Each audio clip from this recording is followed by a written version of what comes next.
Welcome to Levels of Connection, where we discuss how human connections work and why they're so important. Welcome to Levels of Connection. In today's episode, I'm speaking with Andrew Doukanaris, who's a former executive in large global corporations, and now he's a consultant around matters of innovation in the payments industry. It's amazing how he shares his personal and business stories spanning the globe from Singapore to San Francisco. Very interesting and intriguing. Enjoy. Andrew, welcome to Levels of Connection. Thanks, Levels. Thanks for having me. It's just great to be here. It really is. Thank you for taking time out of your busy schedule. I know you are a consultant, innovating in the payments industry. Correct. Talk to us a little bit more about that. Yeah, so my career is kind of spread into, so the first 20 years of my career, I started off as an accountant working for Texaco, which then became Chevron. And I kind of fell into payments. So I was kind of, with a numbers background, I was asked to look at one of our loyalty programs in the UK, and suddenly realized it probably wasn't going as well as it should have done. The next thing, I'm kind of head of payments in the UK. Then I moved to Singapore, when Chevron acquires Texaco, and I worked for the joint venture called Caltex as head of payments for Asia Pacific, Middle East and Africa. And then the big move then to the US in San Francisco to head up the global team. And then I was kind of in San Francisco and complaining about how some of the people that I ended up working with didn't want to make time for merchants and retailers. And I was at a conference where I mentioned this during my speech, being fairly honest with people. And then a guy from Visa came to talk to me and said, maybe you should come and talk to us and tell us what we're doing wrong. A year later, I'm working at Visa. So Nice. I spent 10 years at Visa, firstly in the Central Europe, Middle East and Africa region. And then I moved to Visa Europe to head up what we called merchant acceptance and acquiring. And then after 10 years, I was thinking, I don't want to spend the next 20 years again in one company. So I kind of decided that it was time to go off and test myself. And, I was mid-40s and I thought, time to go and do something else. So I set up Flutter Consulting, focusing on the areas that the payment schemes really didn't want to focus on, which we all now understand called fintech. And that was to really help startups who kind of were a bit like me, founders who had worked in corporate life, but saw a niche, wanted to try and create something new, but didn't have the help or background to help steer them. So what Flutter does, and there's a group of us, we kind of look at it as leadership as a service to some extent, but bringing expertise to the payments world, what's new, what's not new. We help people with, I hate to use that phrase, go-to-market strategies, but it seems to be the thing now. But it's really, how do I take this idea from PowerPoint and turn it into a viable product that people want to use? And I'm always conscious with people to say, you may have a great idea, but I often find there are people in the next room also working on that same idea as well. So it may not be unique, but for me, the excitement is in the execution. So when I look back at my career, it's always been touched with things that we did to change that process. So one of those was the London Olympics, which was, 2012. We worked with the mayor in London and then in other cities to do something pretty simple, which was enabling people to pay with card in the back of a cab. So that sounds really easy, but that was a 3-year process that we went through. Back then, it wasn't that easy, right? It wasn't, but the challenges that you faced then as a consultant were people hated you because you're kind of telling them you've got to declare all of your income because now people are paying card, not in cash. And I went from getting death threats from some organizations who didn't like us and didn't like the team, whereas the mayor's office kind of saw that as a great advantage to showcase the UK and certainly London as being this innovative centre.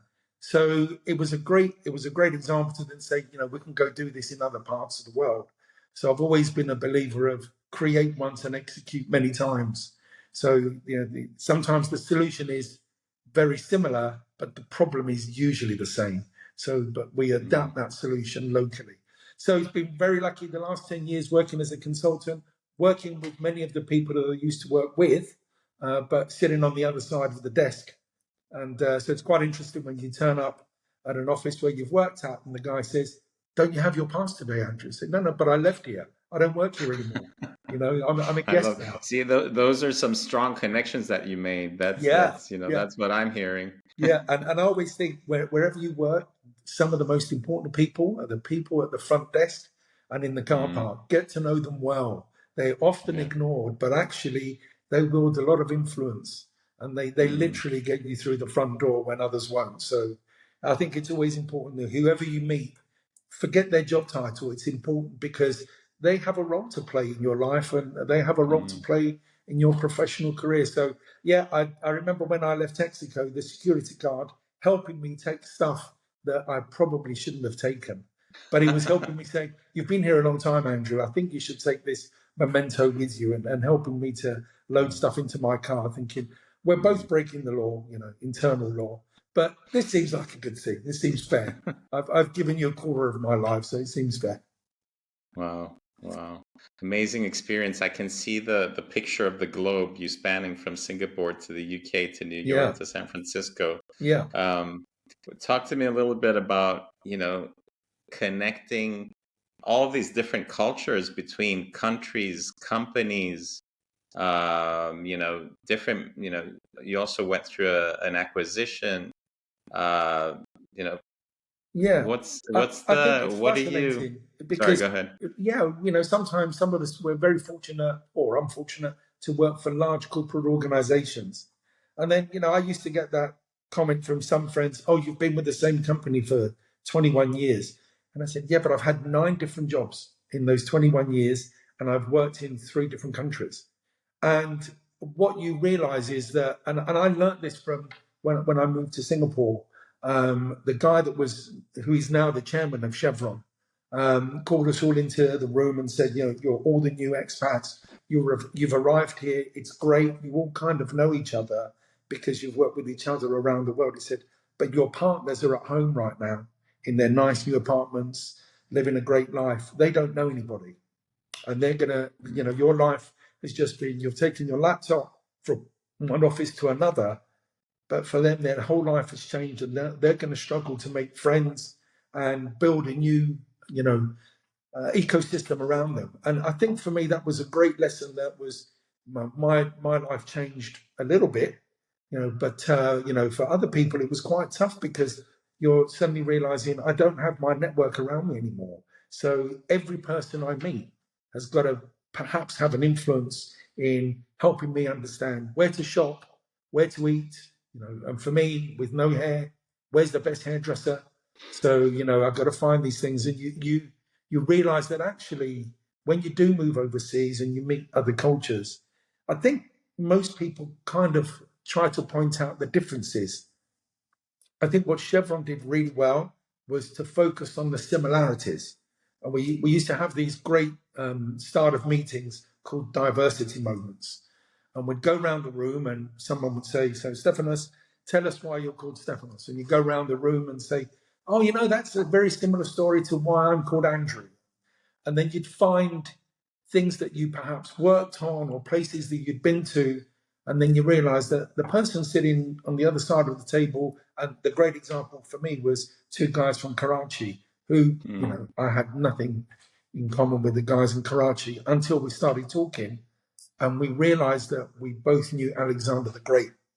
And so we focused on how some of the um, uh, cultural interests or cultural moments that happened in Pakistan were probably taken by Alexander the Great when he went over to Asia Minor or brought mm, back by him.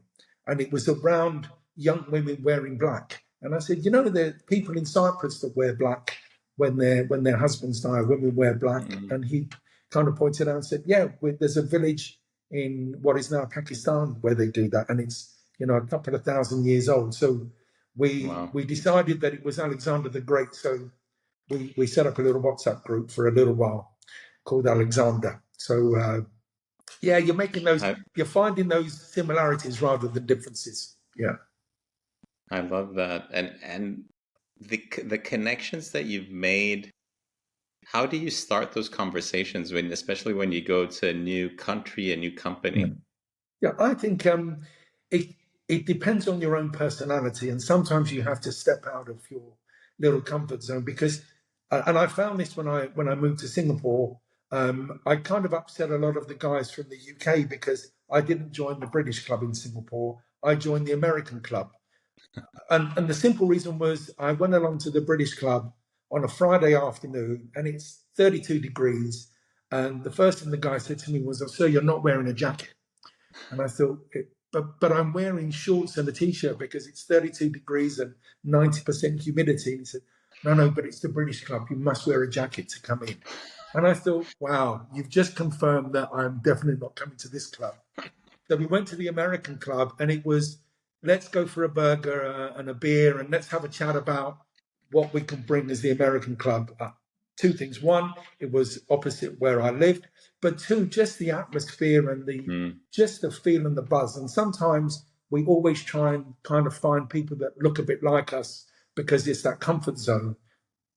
But at the American club, the great thing was you had people from all over the world joining. And so we didn't have fish and chips on a Friday. We had a burger and then a curry the following week. So I think you always step outside of your comfort zone. Don't always, when we all go to lots of events, and the first thing we do, we go find our friends and see how they are. And then think, yeah, I kind of know because we spoke last week. So go find somebody else that you don't know. And it's kind of what you had us do at the event, a couple of months ago, where we were forced to leave the table we were sitting at, and some people were really uncomfortable doing that. So I think that it's a great way to just push yourself a little bit and say everybody in this room has something to say, something interesting to say, but you've got to go find that person. And I love that you mentioned that. It's part of the fun of that exercise to see people sort of, wait a minute, this is my safe zone, this is my table with the 8 people that I'm going to spend the 2 days. Yeah. So when you ask them to get up and you can't speak with people at your table, you have to go meet somebody else. Yeah. I mean, and then the smiles on their faces after it's done because nobody died during that exercise. Right. So what's the Exactly. worst thing that can happen? Yeah. And I think that's absolutely right. Yeah, that's true. Yeah, so that was a good You moved example. from. Sorry, I apologize. Go ahead. No, go ahead. No, I was just saying, I thought it was a great exercise. So some of the people I spoke to, we then connected on LinkedIn, and we found a way to kind of help each other as well. So I think that's the way, is that there's that opportunity then to not just meet, but I'm fairly careful with my LinkedIn. I don't have 30,000, 40,000 people. I have about 4,000, and I'm pretty sure that I try to only link in with people that I've met or I've been at a conference with or seen them speak, rather than just send a request and say, oh, you have a great job title, I want to be linked in with you. So I always feel this, you've broken that first barrier by saying, we met before, it was a few years ago, or it was last week. So that kind of helps. Yeah. Andrew, how were you at connecting, relating as a kid? It's a really, really good question. I was pretty shy as a kid. I guess I was son number 3. So I had 2 older brothers who kind of dominated that space. So you have to fight for your voice to be heard. So I remember when first company I joined Texaco as a trainee accountant. I was the youngest person in the office by about 10 years. And so there was a little bit of imposter syndrome. Why am I here? These guys have been working here for 10 years.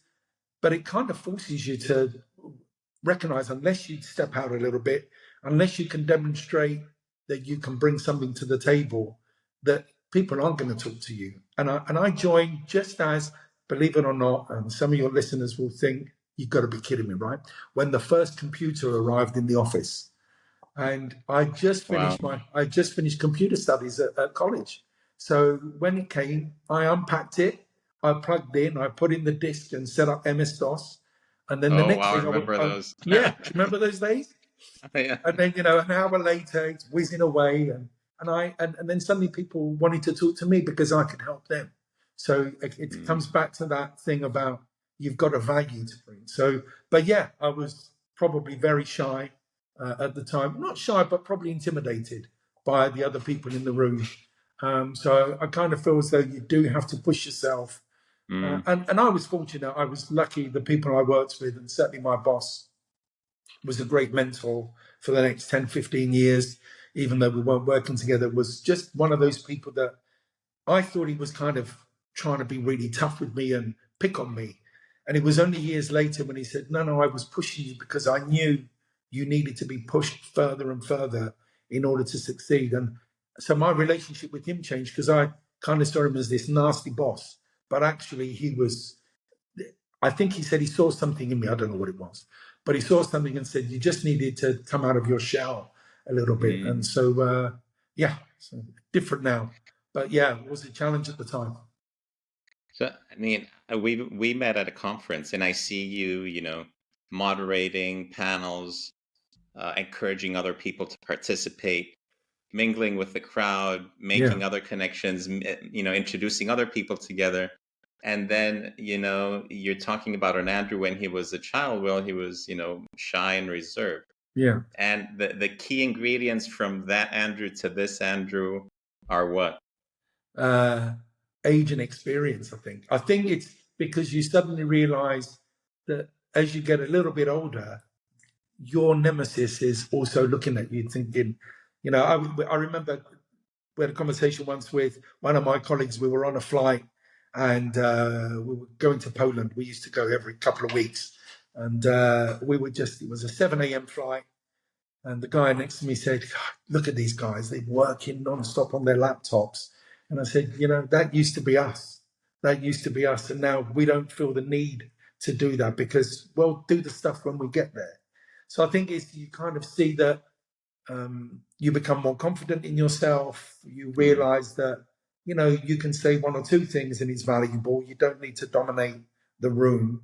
But whatever you say, make it worthwhile and be inclusive. And I think that's, for me, I was fortunate to have people around me that, some were pretty tough because we're all fighting for space or careers. But there are many people that realize that actually bring people along with you because later they become your friends, they become your buddies, from a professional perspective and a personal perspective. And I go through my phone every December and I look at the people and think, have I spoken to this person this year? And if I haven't, I delete them. And I think, well, Oh, wow. I don't want to send a Happy New Year message to all contacts if I haven't spoken to you for a year. And then what happens 3 days later? You get a text from them to say, Andrew, I haven't seen you for a while. I hope you're well. Let's get together in the new year sometime. I think, you see, you should never delete. You should try work a little bit harder at it. So, but yeah, we all have busy lives, but I think it's important to maintain those connections, work hard at them. There are people that in the end, perhaps they move away or they move to a different, life or whatever. But I think it's important to try and maintain those connections, but really important to do so. How do you maintain your relations and connections with others? This is perfect timing, and your viewers will probably think this was a setup. Tomorrow, my friend from Singapore and I are having lunch. So he's in London for 3 days. Excellent. He has many people that he's going to see, but we've been friends for almost 20 years. And tomorrow we'll be having lunch somewhere in Marylebone because that's where he loves going to. So we've kept that relationship going. And so on different levels, we're both big football fans on teams that really should hate each other. I'm a Manchester United fan. He's a Liverpool fan. So we're both kind of depressed right now. And you're still friends? Wow. And we're still friends. That's we're something. Still friends. So even after all these years, and this is what a good friend he is. We were having a bit of a tough time at work, and he bought me a ticket to go with him to see our two teams play. And he sat in the Manchester United crowd area. Wow. And at the end of the game, he pulled his shirt down and he said, "I've got my Liverpool shirt underneath, just so that you know that." So I'm fortunate that I have great friends like that. But the reality is now it's much easier to keep in touch. And I think COVID was a perfect example where we had to keep in touch with people. We're human beings. We love that interaction. So when we weren't able to see people face to face, we all set up WhatsApp groups, we set up Zoom calls, and we kept in touch with people because we needed to do that. So, but you've got to push yourself to do it. You really have to, make those connections valuable. I think that's the important thing. They're worth something, and I don't mean financially, but they're friends there. That sometimes you need different friends at different stages in your life as well. Some that are going to listen to you moaning about your job, others about home life, others about work life, and you can call on different people at different times. So I don't pigeonhole people, but I know that if I have a problem with X, I'm going to call this person because it could be a technical issue that I don't understand. Or on this side, it could be I don't know how I'm going to do this in this particular field, and so you use your friends, and it makes them feel better as well because you remember that they have a skill that you probably don't have. Yeah. Andrew, you've worked in large corporations, large global corporations, and we all know that there's oftentimes a lot of pressure in those companies. How did you balance the humanity aspect of things and the performance and connecting these together and acting in a humane kind of way? Yeah, it's a really good question, and it's tough when you're constantly being monitored and you're constantly monitoring your team because we all talk about that bell curve where 20% of people leave every year, the other 60-70% are good performers, and then there's that piece at the bottom that are all great and want to be promoted, but then nobody's leaving, so they can't be promoted. But for me, it was around being honest with people. It was about sharing, but not waiting. I think that the mistake a lot of leaders make is they wait until the end of the year and say, Stefanos, in January, and we're now in December, you really messed up at this meeting, and I just wanted to let you know. Thinking, no, you should tell people at the time. Don't wait a year. Don't, just be honest with people and say, look, I think we could have handled this differently. Or as my boss in Singapore, who was a really tough guy to work with, he was, I would say, socially inept. And I don't mean that in a criticism. He was just a big brain thinker. He'd been to Harvard, he'd been to Berkeley, really, really smart guy. But I found it difficult to connect with him socially until his PA said to me, he really likes going for a beer at this place. So why don't you go there one evening and bump into him? And I tried a few times. So she gave you, the PA gave you a tip? That's right. The PA gave me a tip, and it was great. And then suddenly we found that we had some things in common. But what gelled us was our desire to progress, to help the team. And he always used to say to me, you always focus on the things that you and your team do badly. Forget that. We put together scorecards. They were pretty tough at Chevron, but they focused the mind.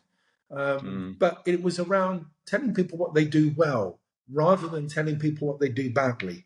It was a case of, if you do these 7 or 8 things really well, and I'm telling you now that you're doing them, then these 3 things that you don't do so well, let's put some of that energy, let's put some of that thought process into those 3 things and bring the bar up. And so I learned a lot from him, which was around focused on cutting down your objectives into small chunks so you celebrate success on the way. So I think with those connections, and certainly when I moved to Singapore, it was a smash of cultures. The one thing that I, again, by some of the other expats, was criticized by, I used to go for lunch with my team, the local guys, and we'd go to local restaurants, whereas some of my colleagues, they'd go, to the really plush places, and and we all went there. But you have to kind of, when in Rome, do as the Romans, as they say. So you just have to step back and say, I don't want fish and chips on a Friday, and we're going to have, fish head curry, because that's what the locals have, and we're going to pay $3, not $35 for it. So just immersing yourself in that culture is really important. But not forgetting where you came from, because, one day you're going to go back there. And I think that's the other important thing as well, is you meet people from around the world. is remembering there'll be friends forever, but don't forget your friends back home as well or wherever else. So I think it's important to connect with people, understand where they're coming from as well. And also you're the outsider. So you have to almost justify why you here. And there was a good example of this where one of the members of my team could quite easily have done my job, quite easily, but had been neglected. So I gave him this great role, and he absolutely excelled in it. And then, of course, when I moved on, he took my role. And so I felt as though I kind of helped him in his career because he helped me in mine, because suddenly I unleashed this power that he had, but that wasn't being recognized because he was a local. I think it's important to do that. Andrew, imagine we are 5 years from today and you're looking back and you're reflecting on these 5 past years. Is there anything around connecting that you would have done differently these past 5 years? That's a really tough question. I think,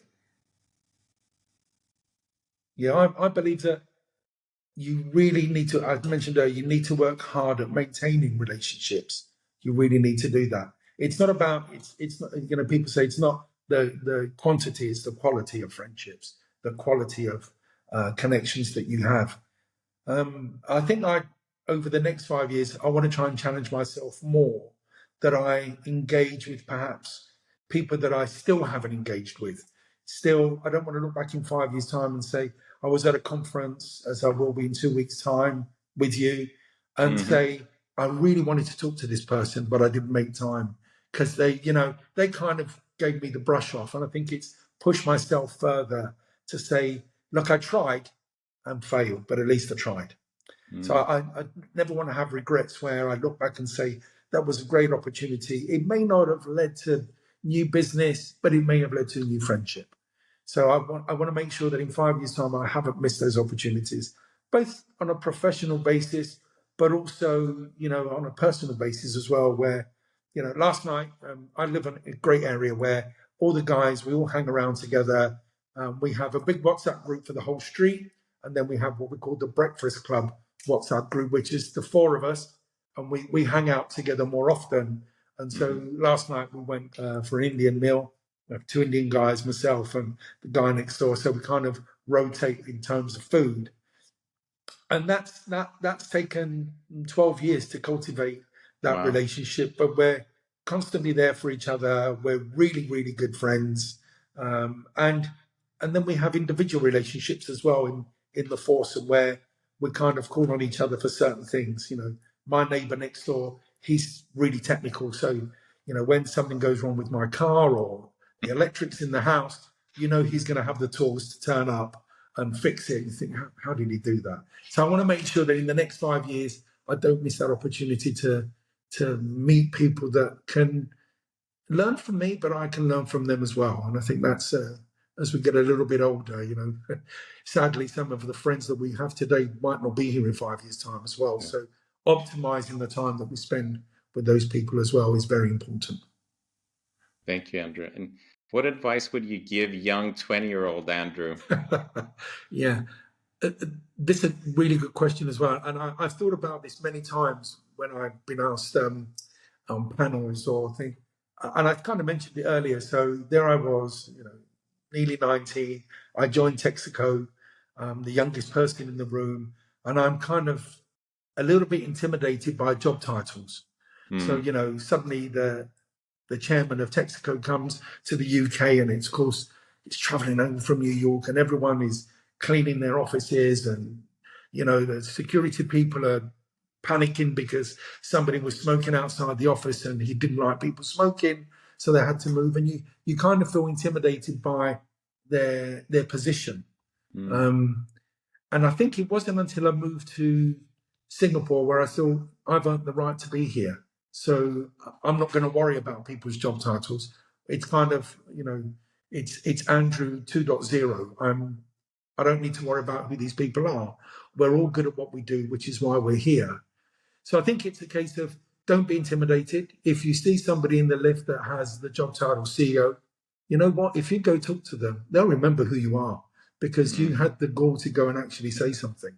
And I see that with some of my younger colleagues. I used to love that where they say, oh, that's so and so. I said, well, you know, go talk to them. Oh, no, I can't. I said, no. Go and say hello. I know who they are. Go and say hello. And then, believe it or not, they'll remember who you are because very few people do it. So I guess the advice I give to any 20-year-old and to myself is just go and say hello. Don't feel intimidated. Don't feel threatened. And, you know, you're there for a reason and they need your help. So I think that would be the advice. Don't be shy, but push yourself a little bit further. Love that. And how about if somebody's watching this episode? What would you advise them to do an hour after they watch this chat here?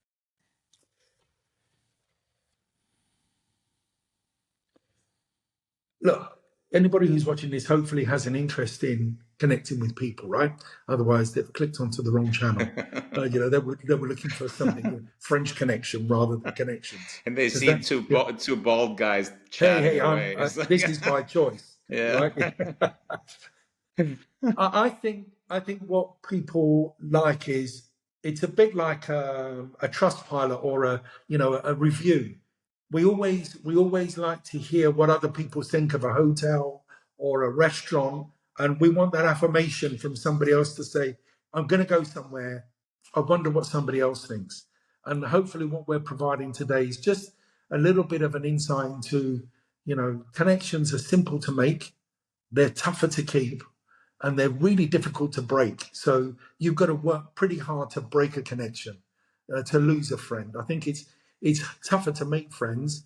It's really difficult to break that friendship and lose a connection. So I go back to what my old boss used to say, work at the things that you're good at, which is meeting people and making connections. So don't be afraid, talk to people. And if you're at a conference, seek those people out. You know, I kind of do that before I go to events. I try and look up who's going to be there. And so I think, oh, that person, yeah, it'd be great to talk to them, and just go seek them out and go find and talk to them.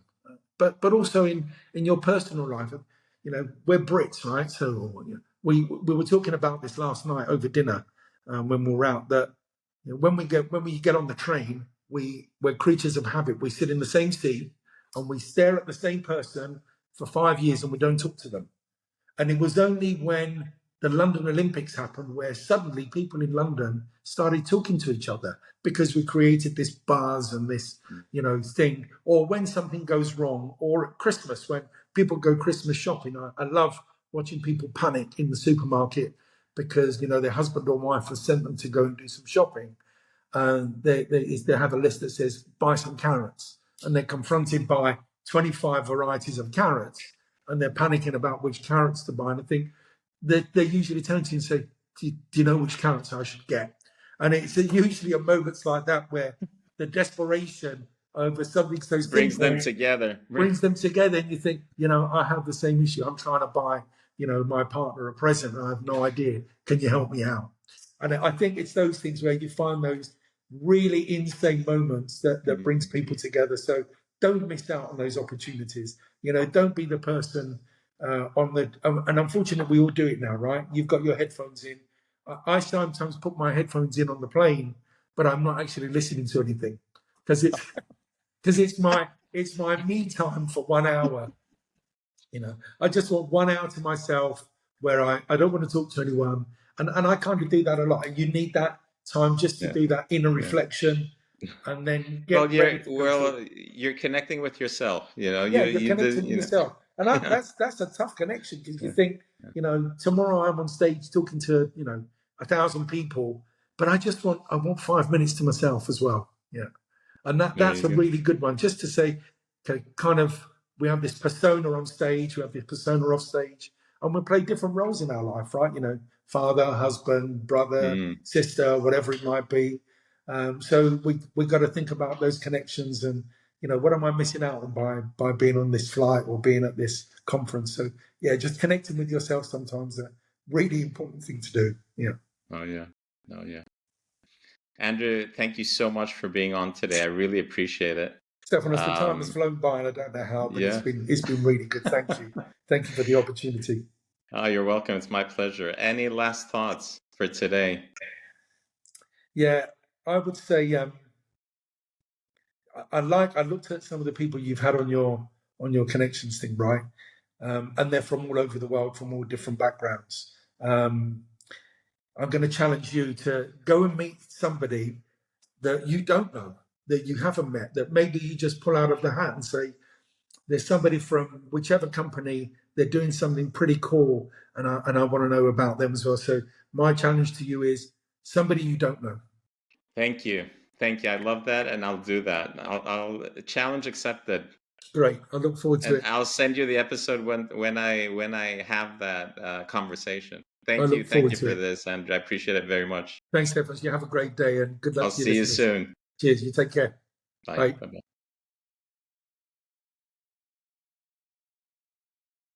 Thank you for watching today's episode with Andrew Doukanaris, and thank you for your continuous support. I did forget to invite Andrew to come to Cyprus. He's Cypriot, so that's why I think I forgot to do it. But I invited him after, a Cypriot living in London, but I invited him after the recording stopped. So all good. My vision is to have everybody that's participating on this channel to come to Cyprus at this point and have one big party. I think it'll be fantastic. Don't forget to leave us your comments as to what you found useful from today's episode. See you soon.